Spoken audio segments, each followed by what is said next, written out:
Hello and welcome to this edition of Diaspora Central Spotlight. With me today, ladies and gentlemen, is a lady that is definitely making sure that her trademark is left on every single microphone that she touches. She is Eisani. Hello. Welcome to Diaspora Central. Thank you for having me. We're glad to have you. Lady MC, poet, spoken word artist. Yes, indeed. Yeah. How long have you been doing it? I actually started as a kid. Okay. When I was a child, I would write poems. Mm-hmm.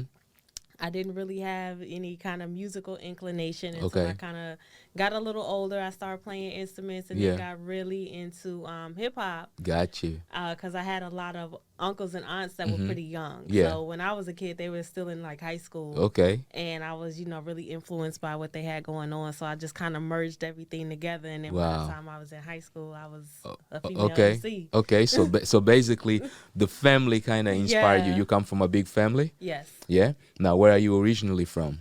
I am from Newark, New Jersey, Okay. a.k.a. Brick City. Uh-oh. Yeah, you know the Newark, New Jersey, that's the capital of Lusophone or Portuguese speaking people, right? Yes. Yeah, because a Yes. lot of Portuguese people there. Yeah. Yeah. Okay. So Yeah, so they dominate the Ironbound. there you go. Yeah. Yeah, but let's go on. So Newark. Mm-hmm. Yeah, that's where you went to school also? Yes. Yeah. You want to give a shout out to your elementary, middle, and high school? So I actually split high school. I started high school in Newark. Okay. And I went to Shabazz, so big up Okay. to Shabazz, All right. Newark, New Jersey. Yeah. And I finished at Kenwood in Chicago, Illinois. All right. So that was high school. Right. And what about elementary and middle? Do you still remember? No. No? Any teachers influenced you when you were that little? Like, You know what? as far Actually, inspire you to write? Yes. Yeah. I had my music teacher was Miss Hoffman. Okay. And that was a great point in my life. Growing up, there were a lot of us and we didn't have a lot of money. And so I gotten into music, and at the time my mother was renting my instruments. Okay. And so it came to a point where she was like, the bills are too much and Right. we're going to have to, give them the instrument back. You can't play anymore. Oh, wow. And I remember I went to school and I told Mrs. Hoffman, I said, well, this is going to be my last class Yeah. because we can't afford to keep my instruments. And she actually went and bought my instruments. Oh, wow. And I still have them to this day. So, Miss Hoffman. Yeah. What school was that? That was at Shabazz. That was at Shabazz. Wow. Yeah. Shout out to Miss Hoffman. And then, sadly, I don't remember this teacher's name, but there were two teachers. Actually, one of them I do remember. Okay. Miss Cole Hall is one of them. That Okay. was at Kenwood. And I don't remember the other teacher's name. Okay. But they actually really nurtured my Pan-African spirit. Okay. So, what classes did they teach? So this was all African history, African world history, and then the other one was African American history class. Okay. All right. So even though you don't remember the name, you remember the class. I'm sure that they may even still be there today. Maybe. Yeah. Because they were pretty young. So, Right. I mean, I wouldn't be surprised. Yeah. But we're talking about the family. You come from a big family. Yeah. So half of my family is from Trinidad Okay. in the Bahamas. Yeah. And the other half of my family is American. Okay. And both sides of my family are very big. Wow. Very big. What is very big? I can name off the top of my head at least 100 people from each side. Okay, wow. That I know, that Wow. I'm directly related to, not like Right. second, third. Oh, wow. That Wow. I'm directly Yeah, related. that is pretty good, though. That is pretty good, especially for a diaspora family, right? Yeah. Because Yeah, 'cause a you lot get of times, disconnected. a lot of times people get disconnected. And now, what about your immediate family? Mother, father, you come from a big family? So a lot actually, of no, siblings? we are. It's just me and my sister. We're Okay. actually the smallest Oh, wow. group within everybody. With- So it's oh, all really? my aunts and uncles and cousins. Like they are the ones that Yeah. populated the family. There you go. Now, mom and pops, they were both supportive of your career. How did it go? I think earlier on, I think that my mother was. I think that she helped facilitate, like I said, she was the one that was responsible for renting my instruments. And Gotcha. I was also in the choirs and things like that. Yeah. But I don't think she took it as a career seriously, especially as I went to college. Got you. And into adulthood. And Yeah. she's just like, this isn't a real job.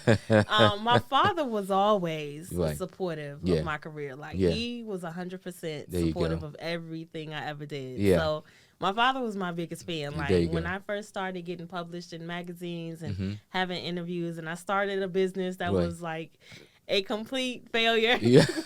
I No, lost so much no, money. no, not a failure. That's a lesson, right? Okay, Yeah. yes, a Yeah. lesson. But he was at every show, like Right. everything I did, and he would tell the whole family. I was in the magazine.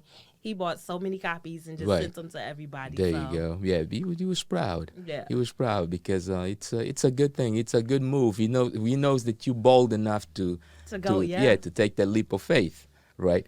And so when mom finds out that okay, things are getting a little bit tighter, you may have to stop doing music or playing whatever instrument. Which instrument was it?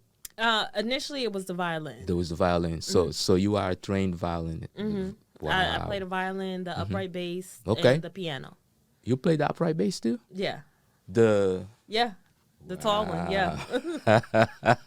I'm impressed. Thank you. Yeah. You teach classes? No, I don't. Yeah, wow. Do you own one of those I big own upright my basses? violin. I You don't own a you don't own bass, the but bass, I do yeah. own a piano. You own a piano. Yeah. Yeah. So music is really definitely your world. Yeah. Yeah. All right. And is that what you ended up then going to college? What school did you go to? So I started because I actually graduated from Kenwood in Chicago. So I started college in Chicago Okay. at Columbia College, Chicago. It's an art Wow. school. Mm-hmm. With one of my cousins from the Okay. East Coast. Okay. But then we were like, You what can- time you in can- Chicago? You can shout out your cousin. Give us What's your up, name. my cousin? Her name is Crystal. We call her Yeah. Karma the Diva. There you go. What's up, Crystal? Yeah. And then we went back to the East Coast. So I ended up finishing college at Rutgers. Oh. Okay. When I started college, I was arts, entertainment, and media management because I was trying to build businesses to Yeah. facilitate my career. Build and an really learn empire. how to, No, that's not building businesses. That's building an empire. Come Yeah. on now. and that's also where I started my first business. So, right. Yeah. So then when I transitioned over to Rutgers, then I got in to the music program, but that wasn't my major though. My major was film, television, and video production. Okay. All right. And so yeah, but oh man, that's the entire spectrum Yeah. right there. So Yeah, I do you it go all. from being an instrumentalist to a vocalist and into a direction, production, and then into actually being. And I definitely in had a front of the plan. Like camera. my plan was like, I already. Well, I thought then I Yeah. knew, like, I already know how to make music. Right. So I got to know how to, market myself, read contracts, Right. negotiate. Yeah. It was really hard to get photographers and Right. people to do videos, and I Yeah. didn't have a lot of money. So it's like, figure out how to do Exactly. that. Yeah. And, by the time I did graduate college, I knew how to do everything There for you myself. go. Yeah, and a lot of times, even as you're learning, you're not really learning because you want to do it yourself. A lot of times, it's even good to know so that in case you hire someone, they're not feeding you a whole bunch of BS. Yeah, that too. and not delivering what needs That to. too. Right? Yeah. So you finish college, and now you're gonna go into your first business. You're gonna go to work. What exactly did you decide to do? So actually, by the time I finished college, I was into my third business. Okay. I Oh, wow. started that, because the first one was my cousin and I had like an event planning company, and we do Okay. art showcases. Okay. So production. fashion Yeah. shows, yeah. Production and promotion. That didn't go well. That was the one I was losing so much money on, and we kind of remixed it. But that didn't really take off. So Okay. I started getting involved because I also used to model. Okay. I would have like little part-time jobs, and Yeah. then I would model There you go. in In college. between. So I Yeah. started doing wardrobe styling because everybody's like, you could dress. There and you go. You should. Are you a fashion designer? So Yeah. I just kind of just took it and ran with it. There you go. Before I graduated, and I actually have been doing that ever since. So I actually have an established creative director and wardrobe styling business called Aesthetic Alchemy right now. That's There been you going go. 10 years. Yeah, Since I congratulations. graduated. See, Thank see, you. from all those lessons, and you thought that they were like a total failure. Yeah.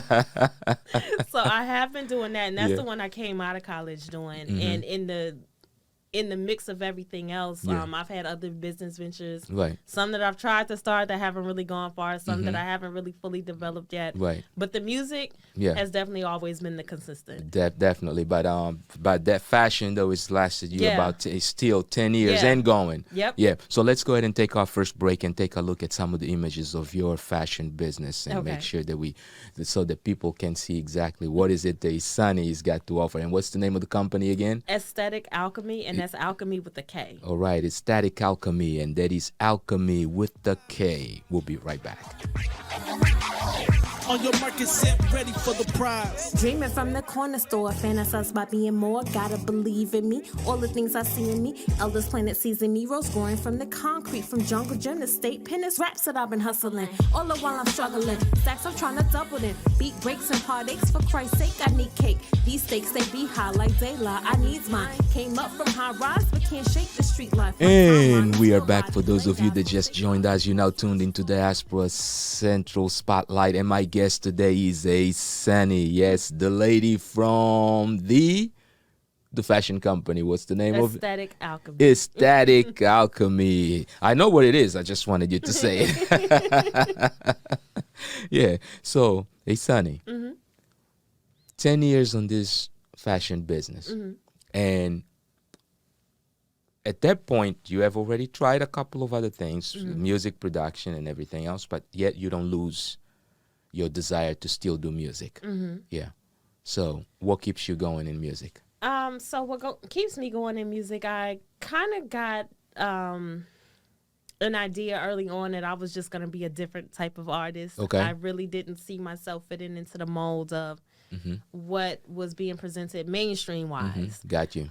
There were other artists that I was connecting with, you know, independent, underground, unsigned and what have you. But like mainstream wise, which was always my goal earlier on. Yeah. I really didn't see myself reflected. Okay. And I really didn't see stories that resonated with me being told. Gotcha. And, you know, I grew up in a Pan-African family. Okay. You know, my godmother's Nigerian. My father's side of the family is from the Caribbean. Right.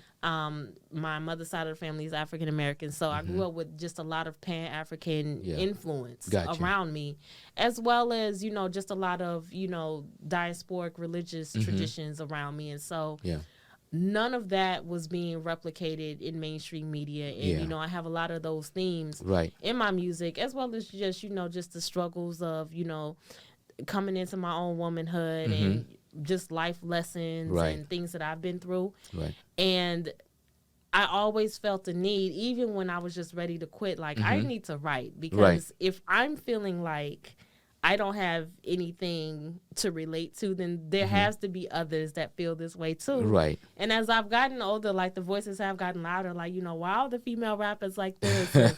Why is it always like this type of person when you come into female rap? And what happened to hip hop? And, you know, where's the substance and things like that? And so I think that is the answer to the problem that's presented is me. Indeed. In my music. Indeed. And I mean, and coming from Jersey, of course, that's the home of Wyclef Jean, the refugee whole stars, right? Akon, and all of Poor these. Righteous Teachers. Right. And Radiga.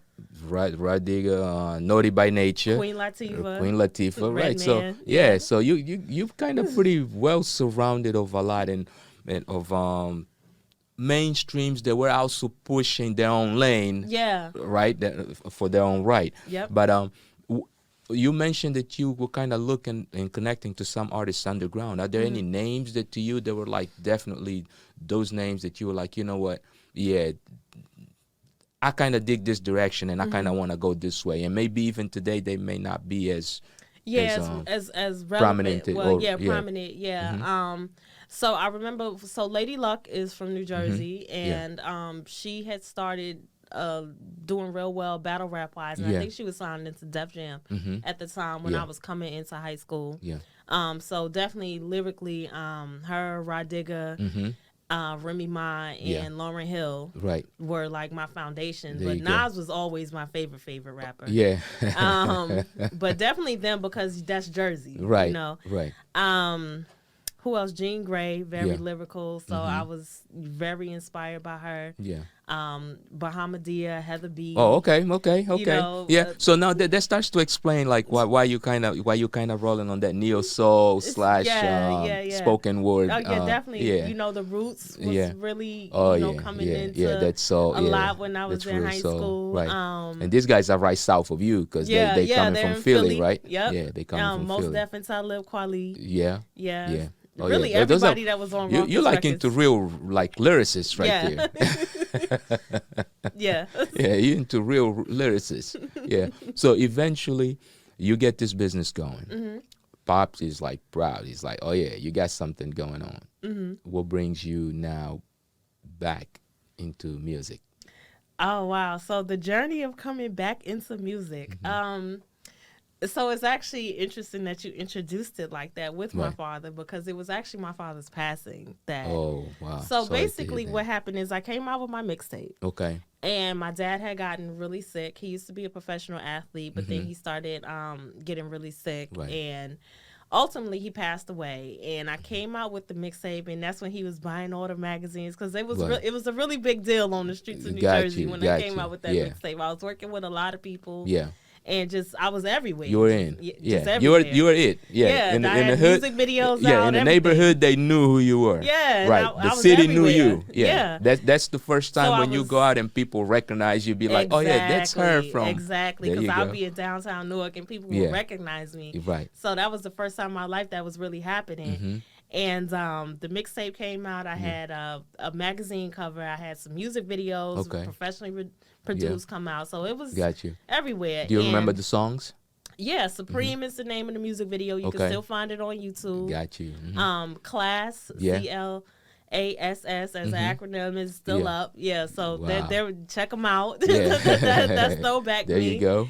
Came out, and so I was preparing to release another project right behind it when he passed away. Oh man! And so him passing away just sent everything into like a tailspin, just dealing with like just the actual.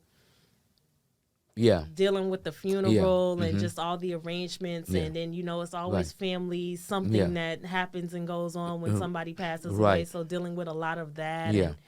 And then that's your number one fan. Yeah. Right? So it was so, a new normal for me. Definitely a shift of mind and really having to rethink a lot of things as well as handle all that other stuff and deal with the grief. And so it kind of threw me off for a couple of years. Not long after that, I was working at a job that was closing down. Okay. And I wasn't able to find another job, which is how I ended up in Houston because I just started looking here. Got you. Because I was told there was jobs here. Right. So moving. Yeah. Moved here, didn't know anybody. Well, okay. Now, on the moving part, and I like to hear those stories, so you got to tell us this story exactly how it happens. What do you do? Were you one of those that just packed everything into a car, got on the road, 95 South all the way down to Atlanta, got in Atlanta 85 or 75, and boom to 10, and then 10 all the way across? I think that was because I do distinctly remember 95 South, and I do remember 10, so that was probably it. There you go. Wow. So you drove yourself. Yeah. You packed you packed the truck, and you drove yourself down. Yeah, that's bold. Yeah. Had you been here before? And only set up on anything? business. I had at one point I had like a small tour that I was on, and I was just passing through. Wow. So I really didn't know anything about Houston like that. I was just told by a lot of people who had either been here or was planning to relocate. Look in the South. There's a lot of jobs. Yeah. Atlanta was already kind of getting overcrowded. So they were like, don't really look at Atlanta and stuff like that. Yeah. Houston is booming. Why don't you try Houston? Right. I just up and moved here. And when I first got here, I didn't know anybody. So I didn't have any music connections here. Got you. And I was trying to find studios, trying to find producers, and I wasn't really finding people who were serious. I would fly back to New Jersey and just do everything. And then come back.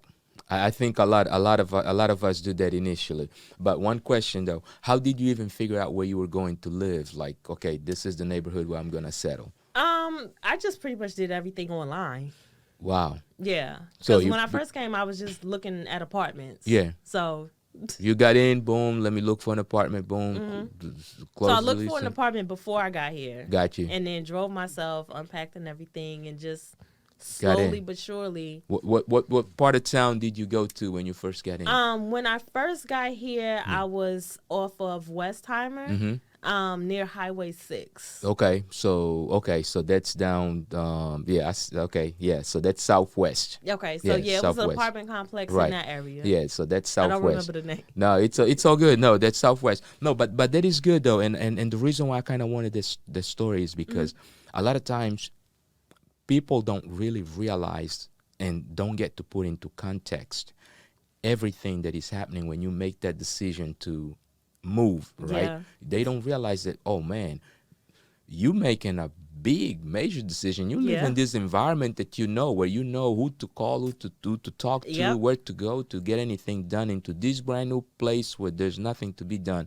And initially when you get there, you still sometimes got to depend on the resources that you knew at the other environment, because here it's not established. Right, it's not established. But I've had a lot of that.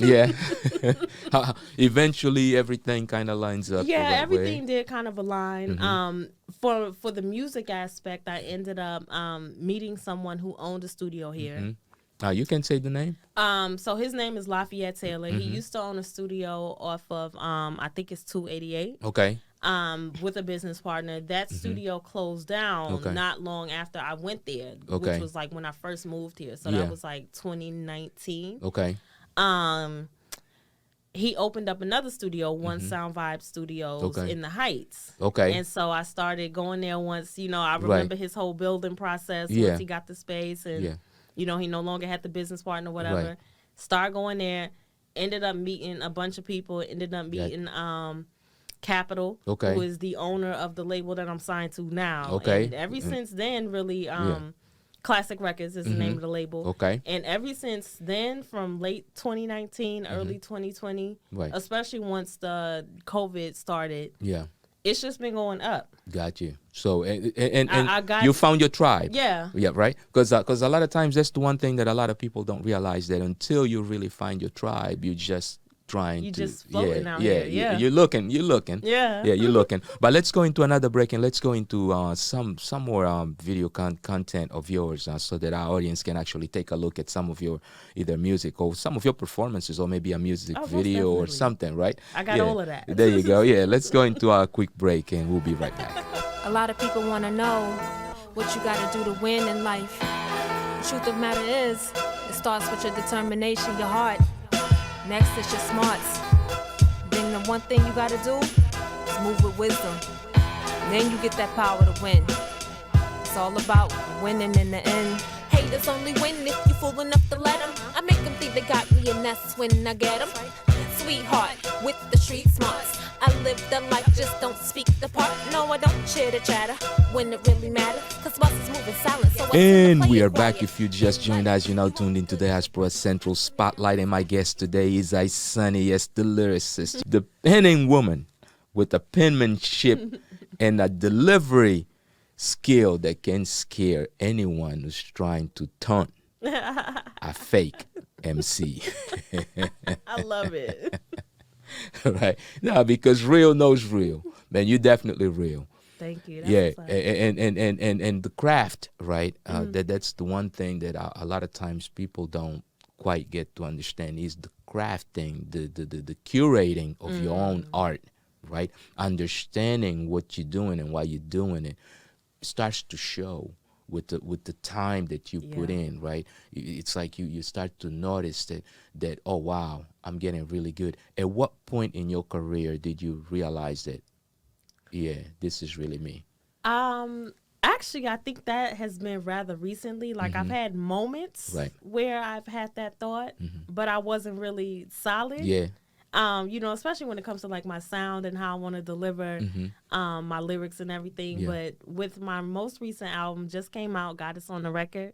Okay. When I started listening to the album, just to listen to it, like once we got on all the jungle of trying to, everything. All out of all the noise. Yeah. You're now all zoned the mixing, in. mastering, producing, recording sessions, paperwork, everything.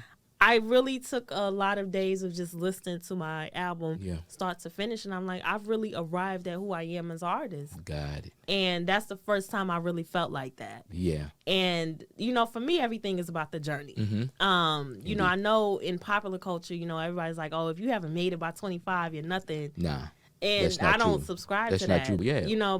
And that's why I say, like, I appreciate the journey because, you don't have wisdom like that. No. You don't even have knowledge like that when you're in your early 20s and as you progress. And, I'm in my 30s now, so it's like, I have all those lessons that I learned that I can actually articulate into a curated concept and deliver a good song. Yeah. And I know that there's so much ahead, being that life is granted to me. Indeed. That I can still bless the culture with, and I think that's what the culture is really about. Right. It's not always about, what I can do in the moment right here, right now, and just take it and grab it and just be out. Indeed. It's the journey. So I really feel like, with this album specifically, like I just arrived at that point where it's like, okay, now you're a solid artist. Yeah. And you can really go forth and do this with that solid foundation, knowing, hey, this is my sound, this is who I am, this is what I represent, this is what I'm going to say. There you go. And when it came to production, now picking the right producers for this album, God is on the record, right? Yeah. For this album, picking the right producers, how did you go about that process? So a lot of the producers, so half of the album was produced by people that I've known like a long time that I have always worked with. So you still tapped into a lot of your cats from New Jersey, from the East Coast. East Coast. Yeah, I'm still tapped into all those groups and crews that I was always in. Like we're really good friends. But then you had the benefit of actually having your tribe here. Right. Yeah, because the whole other half of the album is Houston or people that I met here, even if they're not from here. Like I have a really good song on the album. It's called Nomad. Okay. It's diasporic. So the person who is singing the hook is from Jamaica. Okay. Anthrazur. The people who are featured, one of them is Capital, my label owner, because he's also an artist. Yeah. He's on there. He's Nigerian. Right. The other guy is from LA. That's rapping on it. He's actually the producer. There you go. So we have like a whole diasporic track. And which is cool. I have a body of work called Diaspora. So it was Jaspora. I love so it's a Diaspora, right? And it was kind of like with the same concept. That was before Diaspora Central. That was before Diaspora Central. That's just sometimes when I feel like expressing myself in certain ways, I just do it. But anyway, back to you. So with this new record, what are some of the highlights of it? What is it that people should expect? How they can get to it? Talk about it. Okay. Yeah. So the name of the album is Goddess on the Record. You can find it anywhere. Apple Music, Pandora, Spotify, Tidal, YouTube Music is everywhere. The album is pretty much a journey of me coming from that point of where I was when I finished my mixtape up to who I've grown to be now. Right. And the songs are all different, but they all kind of coalesce into this cohesive narrative of, where my mind state was, where it is, and where it's going. There you go. Start to finish. Yeah. So in other words, the perfect kickoff to your career. Exactly. Yeah. No, I'm definitely glad to hear that. Now, social media and shout outs and any additional information that you like to share with the audience. So my social media, the easiest way to find me always is Instagram. My Instagram is at Eisani Renee. That's EISANI RENEE at Eisani Renee. Okay. You can find links to all my other socials on my social media on Instagram. You can also just search Eisani. If you search Eisani, EISANI in Google or YouTube, a whole bunch of my stuff will come up. There you go. So if Instagram doesn't work for you, Google got my back. You got receipts. Yeah. Shout outs. I got to shout out my label, Classic Records, and of course Capital, because he did a lot for me here in Houston. Lafayette Taylor, One Sound Vibe Studios, One Sound Vibe Connections. Yeah. And all the artists that are in that network. I have an event coming up on Friday, December 16th, which is my official album release party. Okay. It is being sponsored by One Sound Vibe Connections, Heels Out Movement, IG Co. That's IGCO. Okay. Also Remix Mobile Bar, Echo Sade Wine, and my business, Aesthetic Alchemy. So we got a whole list of sponsors. The event is going to be vintage hip hop themed, so late 80s, early 90s. Okay. Come dressed that way or dressed to impress regardless. Yeah. It's interactive hip hop. So Okay. we're going to have selfie stations, theme appropriate, interactive art, fine art on display, all wow. representing the hip hop culture. There'll be live DJ, live music, my performances, There as you well go. as the listening party, audio experience aspect for it. Got us on the record. We're going to have food, curated cocktails, Oh, wow. snacks, drinks, you know, any that- and everything hip hop. That's the place to be that day. That is the place to be. One Sound Vibe Connection. There you go. Friday, December Yeah. 16th. You No, got to be there. Definitely. We definitely. I'm definitely coming through. I'm definitely coming through. You better. Yeah. I'm coming through. Yeah, I'm coming through. I'm coming through, and I may bring some people with me too. Yes, so, please. Yeah, but do you have a website also? I do have a website. My website isn't my name, though. Okay. So just go on Instagram. Got you. In the bio, click Yeah. on it, takes you Okay, there. and it take you there. Now, in regards to your other business, your fashion business that is still functioning, Yep. right? Okay, so is there a website or a way Yes, that there people can get to it? So once again, the easiest way to find it is on Instagram. That's Right. Aesthetic. That's AE. Aesthetic and Alchemy with the K, one word, at Aesthetic Alchemy.